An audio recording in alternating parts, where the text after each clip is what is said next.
भारती। सखी सहेली।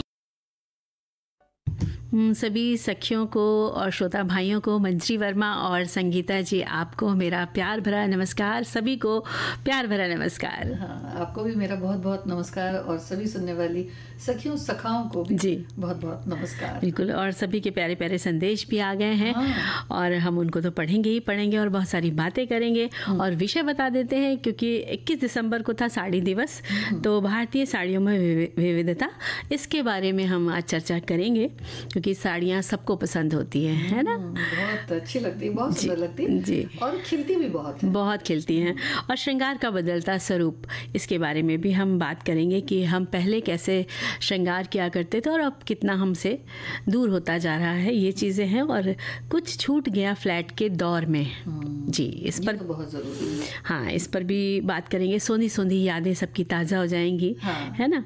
और चूँकि आज है राष्ट्रीय किसान दिवस, तो इस पर भी हम चर्चा करेंगे। और लेकिन चर्चा शुरू करने से पहले हम कुछ संदेश को जो है हमारे भाइयों ने बहनों ने लिखे हैं। एक लिखते हैं कि हमारे अन्नदाता अन्नपूर्णा किसान भाइयों को किसान दिवस की हार्दिक शुभकामनाएं। राष्ट्रीय किसान दिवस और साड़ी दिवस की भी बधाई और शुभकामनाएं दी हैं।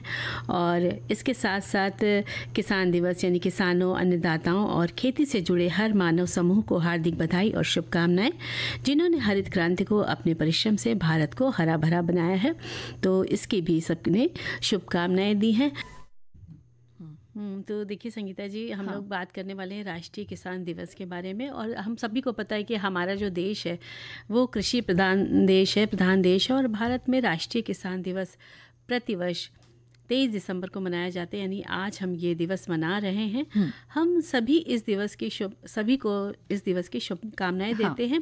और जो भाई बहन लोग खेती से जुड़े हैं, कितनी मेहनत करते हैं। और आज हम घरों में जो भी चीज़ें खा रहे हैं, अन्न से लेकर फल सब्जी तक, ये सब उनकी मेहनत के बिना बिल्कुल भी संभव नहीं है। तो ये भी एक होता है कि देखिए कितना समय से उठना पड़ता है, जाना पड़ता है, ठंड हो, बरसात हो, गर्मी हो, लेकिन बस खेत में जुटे रहना पड़ता है। वो नियम से उठ के निकल जाते हैं अपने खेतों की ओर और शाम को लौटते हैं थके हारे। हाँ, तो उनका जो योगदान है, उनकी मेहनत को सराहा बिल्कुल जाना चाहिए। और कृषि की उन्नत तकनीक जो है, जहाँ तक फसल के उपजाऊपन की बात है और किस तरह से अच्छी भूमि हम रख सकते हैं, मिट्टी से जुड़ी जो समस्याएं होती हैं, खाद है, पानी है, बीज है, इनका रोपण, और फिर कुछ मिट्टी कुछ अलग अलग तरह की भी होती है, जिसमें कभी फसल अच्छी भी होती है। तो इस बारे में जो जानकारी वगैरह होती है वो भी इन्हें प्राप्त हो। साथ ही साथ कीटनाशक या फिर छिड़काव किन चीज़ों का होना चाहिए। और आपदा जो कभी अचानक से आ जाती है, कभी कभी कीट पतंगों की भी बात होती है, या फिर कभी कोई नुकसान होता है, उसमें कैसे आर्थिक मदद या फिर सहयोग किया जाए, तो इन बातों का भी ध्यान देना ज़रूरी है। बिल्कुल। और आज के दिन ना बहुत सारे कार्यक्रम आयोजित किए जाते हैं। वाद विवाद प्रतियोगिताएं होती हैं, संगोष्ठियां होती हैं, प्रश्नोत्तरी प्रतियोगिताएं होती हैं, चर्चाएं होती हैं, और कार्यशाला भी की जाती हैं, प्रदर्शनियां भी लगती हैं, और निबंध लेखन प्रतियोगिता और कार्यों को आयोजित करके, इस तरह के कार्यों को आयोजित करके मनाया जाता है।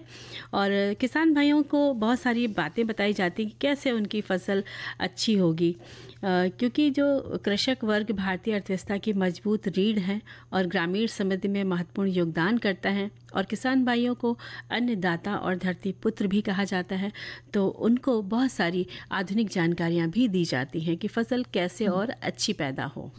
और यही बात है कि भाई मौसम चाहे कोई भी हो, लेकिन हमेशा डटे रहना पड़ता है। और इस बात की भी परवाह बिल्कुल छोड़ देनी पड़ती है कि भाई मौसम कैसा है, उसका हमारी सेहत पर क्या असर पड़ेगा, बल्कि अपने आप को ठीक ठाक और बिल्कुल दुरुस्त रखना पड़ता है। अपने खेतों में फसल उगाते हैं, साथ ही उनकी रक्षा, उनकी सुरक्षा। और देखिए ना, वो बनाते हैं ना ऊपर मचान, उस पर भी बैठते हैं कि मतलब रात में उसकी पुतला भी खेत में लगाया जाता है ना। जी जी हाँ। और इस तरह से फिर आगे जो फसल है वो लहलहाती है, पकती है, तो फिर रौनक ही रौनक हर तरफ होती है, चाहे किसानों के चेहरे पर हो, चाहे फिर एक जो धन धान्य से भरा हुआ जो गोदाम होता है या जो खलिहान होता है, उसमें बहुत ही मौज मस्ती फिर हो जाती है। और इन बातों का तो जहाँ तक है ठीक है, लेकिन जो अन्न है उसका एक भी दाना बर्बाद ना हो, ये बहुत महत्वपूर्ण बात है। बिल्कुल सही। और जब ये अन्न हम तक पहुँचता है तो हम जितना खाना है हम उतना ही उसको थाली में परोसें और उसको पूरी तरह से खा लें। ऐसा नहीं है कि उसमें से आधा लिया और आधा छोड़ दिया, बिल्कुल ऐसा नहीं होना क्योंकि चाहिए। देखा जाए तो कोई भी चीज़ है वो छोटी से छोटी अगर आप छोड़ते हैं तो वो किसी की ज़रूरत की भी चीज़ होती है। हाँ। लेकिन हमको ध्यान रखना है कि हम उतना ही लें जितना हम खा सकते हैं। अन्न की बर्बादी बिल्कुल भी नहीं करनी चाहिए। और हमारे एक श्रोता भाई लिखते हैं कि सर्दी गर्मी और बरसात की परवाह किए बिना हमारे लिए अन्न उपजाने वाले मेरे सभी कृषक बंधुओं को शत शत नमन और राष्ट्रीय किसान दिवस की बधाइयाँ भी दी है। और देखा जाए तो हमारे जो किसान भाई लोग हैं उनको उस तरह से मदद की जाए जिससे कि वो लाभ उनको मिले, और जब उनको लाभ होगा तो हमें भी लाभ होगा, क्योंकि उनकी मेहनत रंग लाएगी तो वो फसल बेचेंगे और वो हम तक आएगी, हम खरीदेंगे। तो एक दोस्ताना व्यवहार हो जाता है इन रिश्तों में।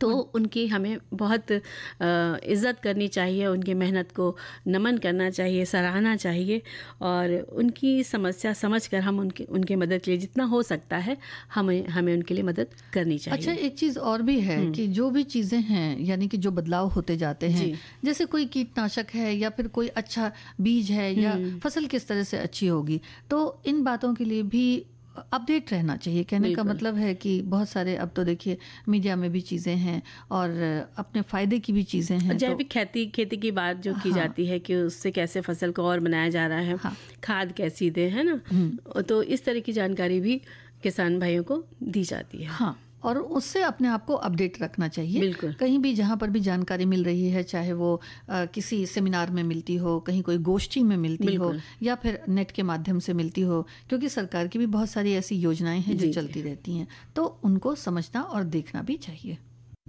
मंजरी, हमारे एक श्रोता ने लिखा है कि सर्दी गर्मी और बरसात की परवाह किए बिना हमारे लिए अन्न उपजाने वाले मेरे सभी कृषक बंधुओं को शत शत नमन और राष्ट्रीय किसान दिवस की बधाई।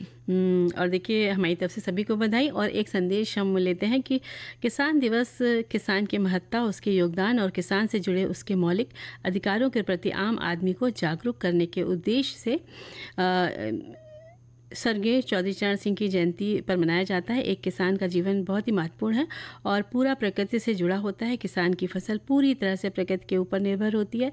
किसान की फसल जब तक तैयार होकर उसके छत के नीचे सुरक्षित नहीं रख जाती तब तक वो सिर्फ प्रकृति की होती है। किसान उसे अपना धन नहीं कह सकता, क्योंकि मौसम की मार कब उसकी फसल पर पड़ जाए कहा नहीं जा सकता।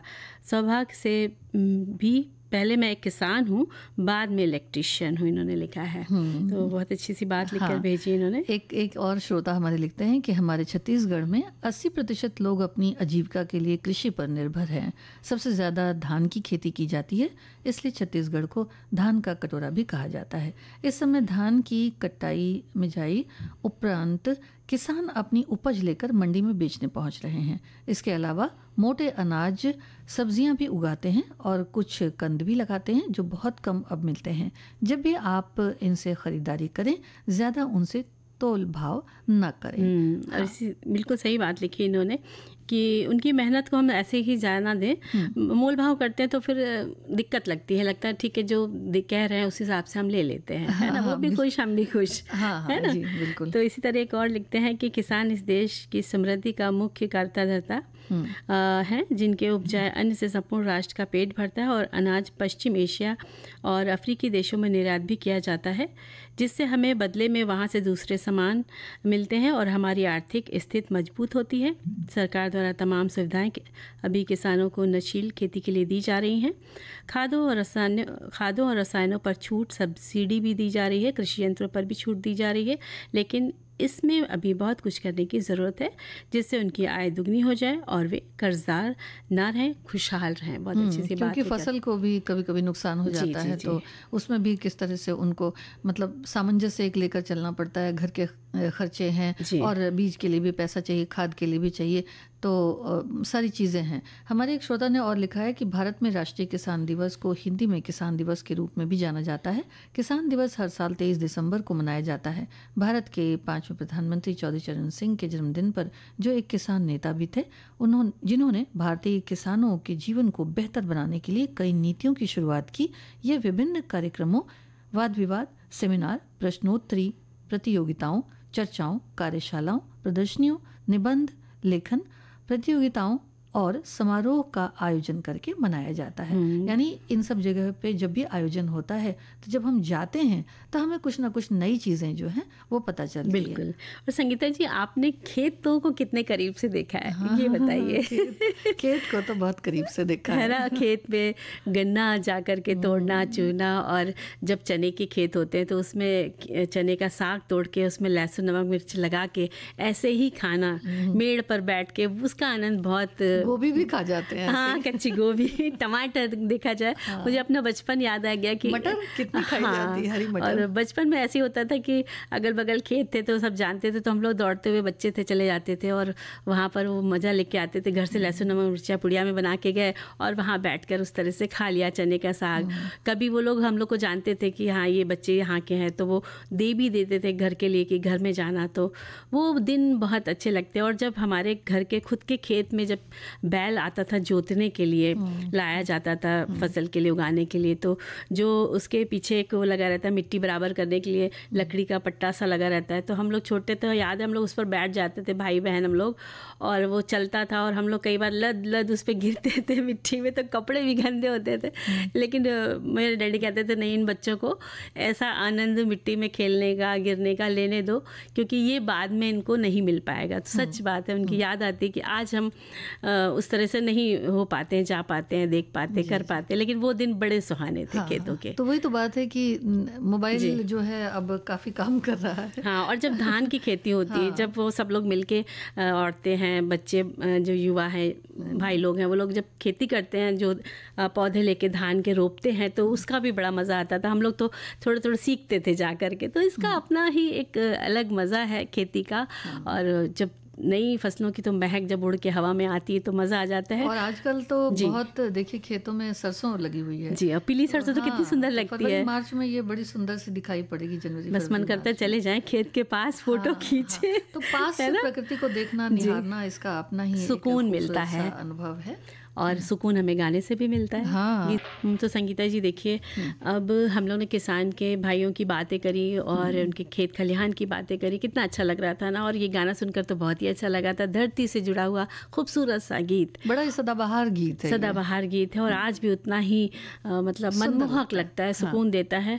और जैसे धरती का श्रृंगार हमारे वृक्षों से, पेड़ पौधों से होता है, इसी तरह हम लोगों के श्रृंगार की भी बहुत सारी चीज़ें हैं, लेकिन श्रृंगार का स्वरूप जो है वो कुछ बदलता सा जा रहा है। तो आज हम लोग उसके बारे में भी चर्चा करेंगे, है ना, कि बदलता हुआ श्रृंगार का स्वरूप।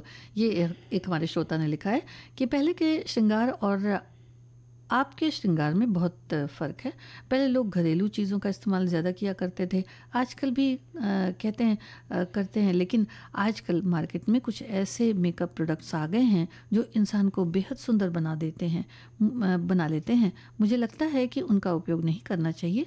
उनकी जो घरेलू मतलब चीज़ें हैं हम लोगों को ज़्यादा इस्तेमाल करना चाहिए और पुराने जो श्रृंगार के स्वरूप हैं उनको अपनाना चाहिए। बिल्कुल। इसी तरह एक और हमारे श्रोता भाई लिखते हैं कि बदलते बाजार परिदृश्य में ने व्यक्ति की आदतों, रुचियों, आवश्यकताओं तथा भावनाओं में भी परिवर्तन किया है। आज उनमें उपभोक्तावाद हावी है। कपड़े, जूते, श्रृंगार सामग्री व्यक्ति की आवश्यकता बन गए हैं। उसके क्रय निर्णय में वस्तु की गुणवत्ता और तथा टिकाऊपन के स्थान पर वस्तु के रंग, रूप और आकार को अधिक प्राथमिकता मिलने लगी है। व्यक्ति में स्वदेशी उत्पाद के क्रय की भावना का ज़्यादा महत्व नहीं रहा है। कितनी सटीक सी बात लिख कर भेजी है। हाँ। बहुत अच्छे कमेंट्स हैं हमारे श्रोताओं के। एक और श्रोता ने लिखा है कि श्रृंगार का बदलता स्वरूप, भाई ये तो बहुत ही अच्छी बात है। इस सृष्टि में जब कुछ ही पल प्रतिपल बदल रहा है, ऐसे में श्रृंगार भला बिना स्वयं को बदले कैसे रह सकता है। वैसे ये ध्यान रखने योग्य तथ्य है कि क्या ईश्वर ने हम सबको अश्रृंगारिक बनाया है? फिर यदि ऐसा है तो फिर ये श्रृंगार है क्या? लाली तो हर जीव की प्राकृतिक निशानी है, फिर चाहे वो बाहर से ही काला क्यों न हो। सभी के रक्त लाल हुआ करते हैं। फिर लिपस्टिक, पाउडर और क्रीम से क्या श्रृंगार किया जा सकता है? सुना है कि लज्जाशील, संकोच जैसे गुण ही आभूषण हुआ करते हैं। फिर ईश्वर ने जब सभी को अपने श्रृंगार से नवाजा है तो उसे आत्मसात करने में आखिर बुराई क्या है? लेकिन ध्यान रहे कि ये संसार है और हम एक दूसरे को की देखा देखी में रहने के अभ्यस्त हैं, और ऐसा करते रहना अपनी कमियों का द्योतक है, न कि वास्तविक श्रृंगार। बिल्कुल बिल्कुल सही सी बात लिख कर भेजी है इन्होंने। और एक छोटा सा कमेंट ले सकते हैं। हाँ बिल्कुल बिल्कुल, ये लिखते हैं कि जैसे अभी जो आपने संदेश पढ़ा ना, तो उसमें जो सादगी की बात करी है वो बहुत अच्छा। सादगी में तो सुंदरता सबसे अच्छी लगती है, लेकिन आजकल के चलन में हम सभी लोग इस्तेमाल करने लगते हैं श्रृंगार के साधन प्रसाधन, जो भी चीज़ें मिलती हैं बाजार से लाते हैं ना, तो उसका तो शौक है, वही सबको तो करते हैं। एक चीज़ देखा है मंजरी कि वो थोड़ी देर के लिए तो बड़ा ग्लो आता है, हाँ, उसके बाद फिर वही जैसा इन्होंने कहा है ना कि देखा देखी, हाँ, तो यही चीज़ होती है कि अगर हम सादे हैं तो भी नहीं अच्छा लगता है, तो लगता है थोड़ा सा कर ले। हाँ। और संदेश हमारे पर बहुत सारे हैं, तो हम उनमें से पढ़ लेते हैं। एक लिखते हैं कि केश सज्जा, बाल संवारने हर युग ने अपने तरीके और प्रकार थे। स्नान के बाद केशों से जल निचोड़ा जाता था। स्नान कराते हुए, वस्त्र धारण कराते हुए, केश से जल निचोड़ते, प्रसादन करते हुए, चेहरा दर्पण में देखते हुए आदि अनेक दृश्य पत्थर की मूर्तियों और चित्रकला में देखने को मिलते हैं। वाकई बहुत सी खूबसूरती को चित्रकला के माध्यम से और पत्थरों पर उकेरा गया है, जो आज भी हम देख करके हमें लगता है कि उस समय के श्रृंगार में क्या सादगी सौम्यता थी और आज के उसमें क्या सौम्यता है, क्या जो भी सादगी कह लें, फैशन आधुनिकता कह लें, हाँ। है ना। और इसी तरह हमारे एक और संदेश में लिखते हैं, श्रृंगार सौंदर्य प्रेम की अभिव्यंजना हर युग में प्रचलित रही है। इनके बदलते स्वरूपों ने फैशन का रूप धारण किया है। देखा जाए तो ये सभी धारणाएं प्राचीन काल से ही हमारी संस्कृति का हिस्सा रही हैं। श्रृंगार और फैशन हर समाज में प्रचलित रहे हैं।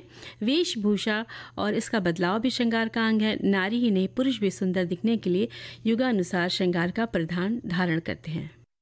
संगीता जी, देखिए जब भी श्रृंगार की बात आती है ना, तो महिलाएं तरह तरह से खूबसूरत दिखना चाहती हैं, और शादी के बाद 16 श्रृंगार खास हो जाता है। और एक विवाहिता के लिए ऐसा माना जाता है कि पति की आयु बढ़ती है।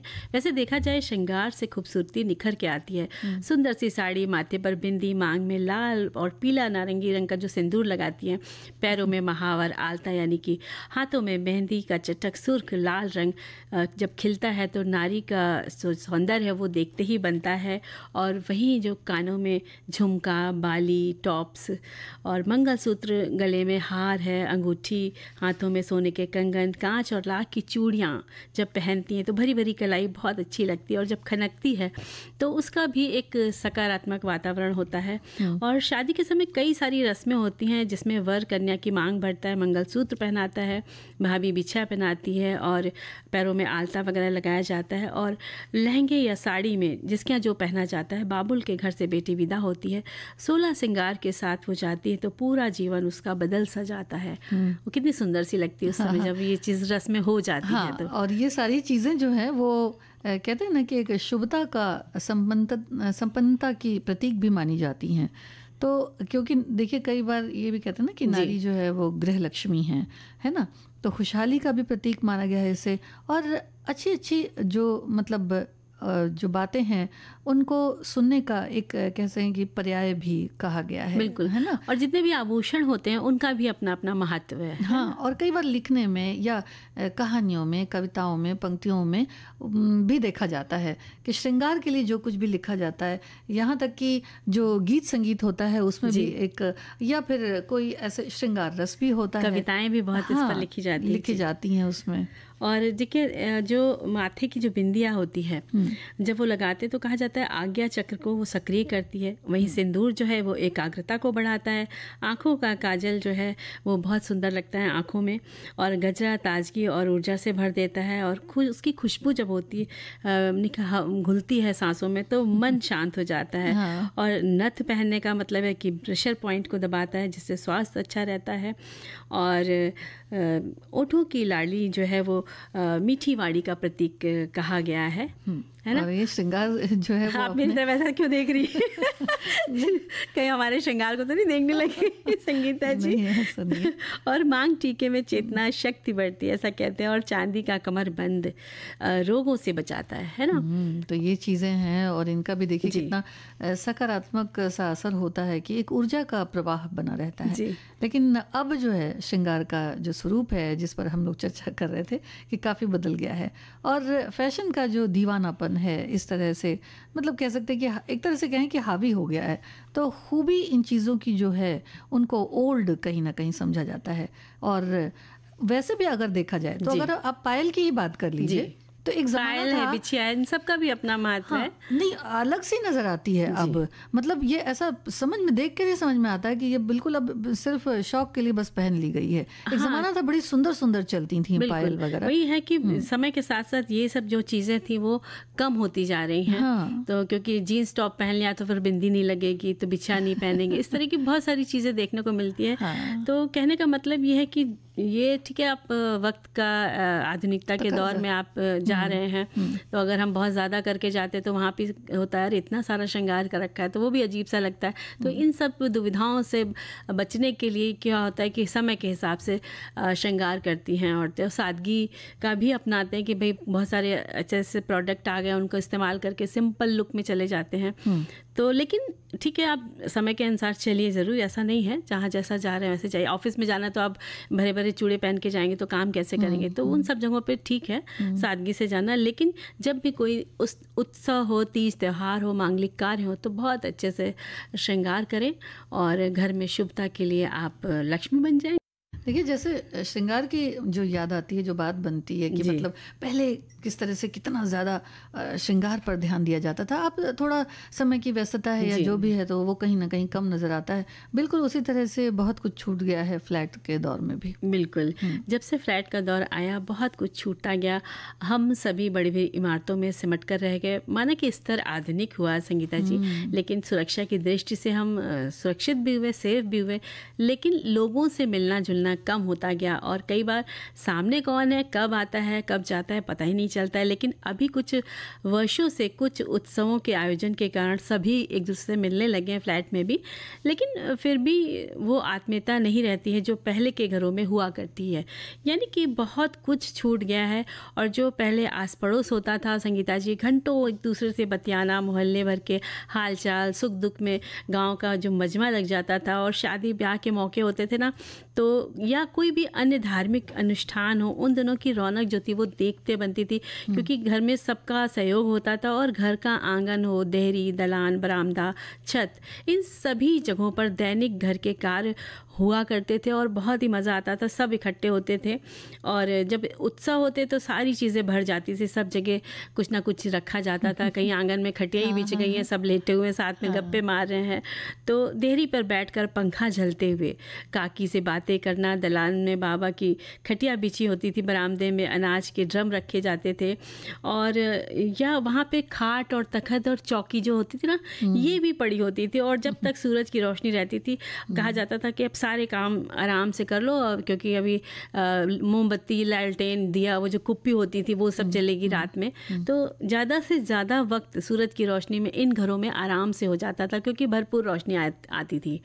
तो अब फ्लैट में ये चीज़ें कम हो गई हैं कि ये जगह, इतनी जगह ही नहीं होती है कि आप कुछ कर सके।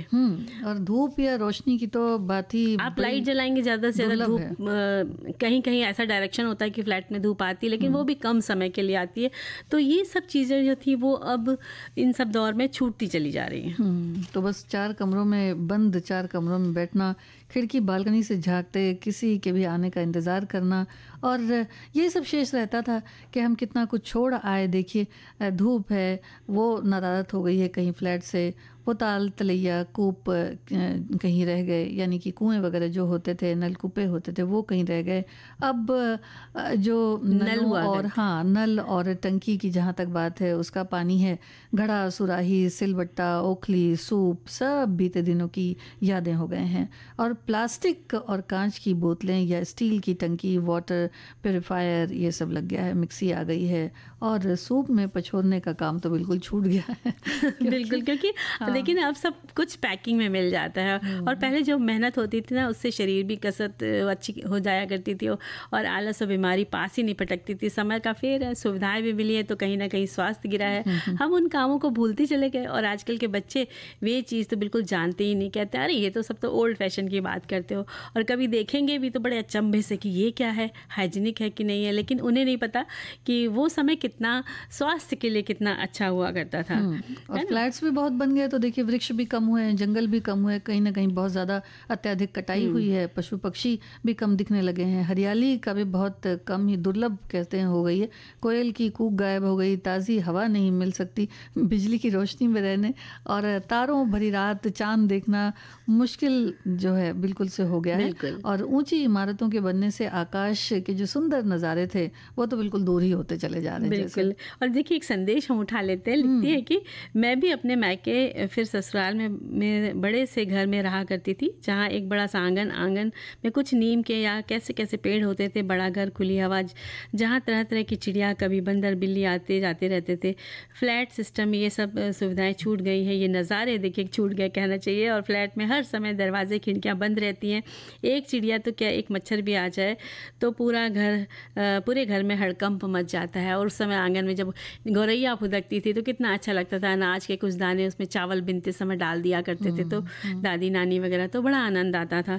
तो और इसी तरह और लिखते हैं कि कुछ छूट गया फ्लैट के दौर में। अरे भाई कुछ छूट गया कहाँ, हम लोग तो इस फ्लैट संस्कृति में धरती से ऊपर उठकर आसमान पर पहुंच रहे हैं और ये आसमान ही है तो हर एक का अभिष्ट है। फिर हम लोग भी नहीं अपितु वैज्ञानिक भी अंतरिक्ष से पूरी तरह प्रभावित है। दरअसल फ्लैट संस्कृति ने हमें गगनचुंबी इमारतों में रहते हुए बढ़ने का एक अच्छा विकल्प दिया है।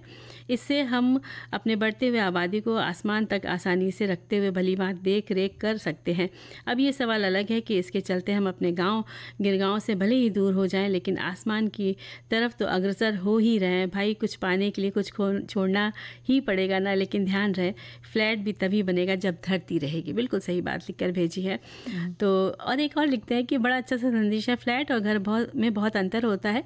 घर में हम सब एक साथ रहा करते थे उनके साथ, लेकिन उसमें एक कमरा ही ऐसा होता था कि एकल परिवार ही रह सकता था और क्लास में घर जैसी खुशियाँ भी नहीं होती थी। हालांकि शोर शराबों से मुक्त रहता है लेकिन फिर भी संयुक्त परिवार की रौनक और पड़ोसियों की रौनक बहुत ज़्यादा हुआ करती थी। रात में तो किसी को भी किसी से मतलब ही नहीं होता था, सिर्फ कुछ काम करने पर ही कोई किसी से बातचीत करता था, वरना तो कोई किसी के नाम के अलावा भी किसी के बारे में कुछ और तक जानता नहीं था।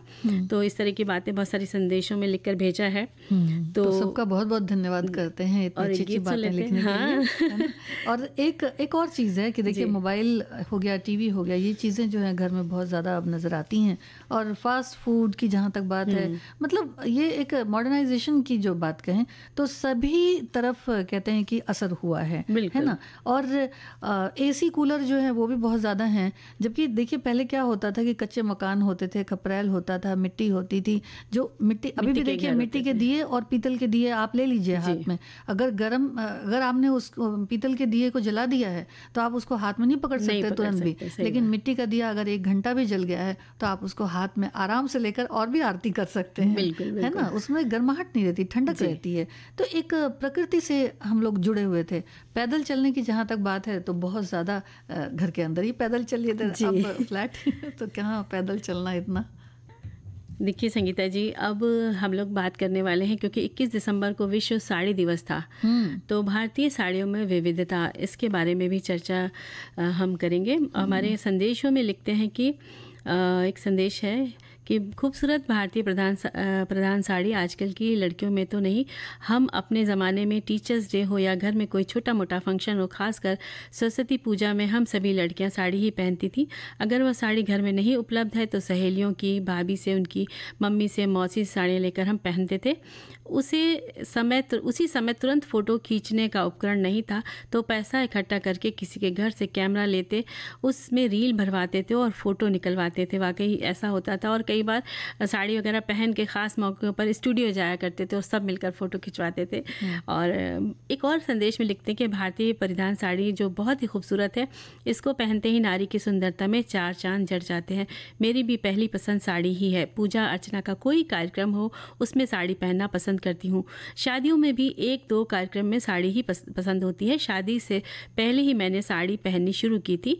अब तो बेटी को भी पहनने की सलाह दी है। थोड़ी मुश्किल ज़रूर होती है संभालने में, पर धीरे धीरे आदत हो जाती। मेरी शादी संयुक्त परिवार में हुई तो मैंने बहुत सालों तक घर में भी साड़ी पहनी, फिर अपनी सासू जी से परमिशन लेकर घर में सूट पहनना शुरू कर दिया। वाकई सुविधा के अनुसार सब बदलते गए।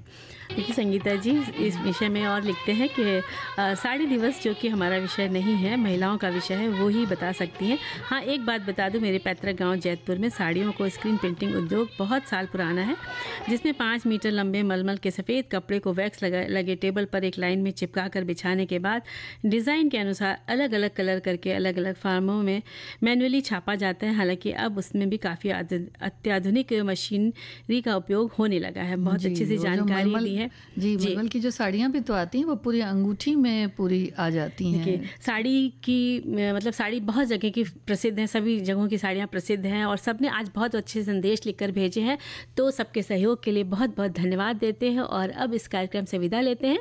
तो मंजरी वर्मा और संगीता श्रीवास्तव का नमस्कार।